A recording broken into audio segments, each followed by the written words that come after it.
विरोधी अभियान लगातार प्रभावी होता जा रहा है और सुरक्षा बलों की रणनीतिक कार्यवाहियों के चलते माओवादी संगठन अपनी पकड़ खोते दिखाई दे रहे हैं। राज्य सरकार और केंद्र सरकार के संयुक्त प्रयासों तथा पुनर्वास नीति के प्रभाव के कारण माओवादी लगातार हथियार त्याग कर मुख्यधारा की ओर लौट रहे हैं। इसी कड़ी में सोमवार को एक बार फिर बड़ी सफलता मिली जब सुकमा जिले में 15 नक्सलियों ने आत्मसमर्पण कर दिया। अधिकारियों का कहना है कि यह कदम क्षेत्र में नक्सलवाद के कमजोर होते प्रभाव और सरकार की नीतियों के सफल क्रियान्वयन का प्रमाण है। सूत्रों के मुताबिक आत्मसमर्पण करने वाले माओवादियों में प्रतिबंधित संगठन की कई प्रमुख इकाई के सदस्य शामिल हैं। इनमें PLGA बटालियन 1 के 4 हार्डकोर सदस्य, PPCM के 4 सदस्य, SCM के 2 सदस्य, इसके अलावा पार्टी के 3 सदस्य और अन्य 8 सक्रिय नक्सली शामिल हैं। कुल 15 नक्सलियों ने 10 पुरुष और 5 महिलाएं हैं। इस पर सभी पर मिलाकर 48 लाख रुपए का इनाम घोषित था। बताया जा रहा है कि ये सभी माओवादी पुनर्वास नीति से प्रभावित होकर और पुलिस के लगातार दबाव तथा शांति की अपीलों के चलते मुख्य धारा में वापस लौटने के निर्णय ले पाए हैं।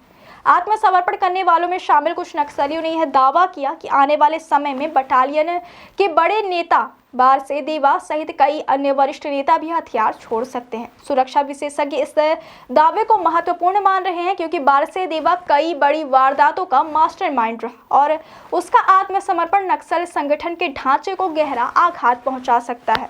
विशेषज्ञों का मानना है कि बीते 1 वर्ष में केंद्र और राज्य सरकार द्वारा चलाए जा रहे संयुक्त अभियान, विशेष रूप से जंगल आधारित सर्च ऑपरेशन, खुफिया सूचना तंत्र की मजबूती और नक्सल प्रभावित इलाकों में तेज विकास कार्यों ने नक्सलियों की मनोबल और संशोधन को काफी कमजोर कर दिया।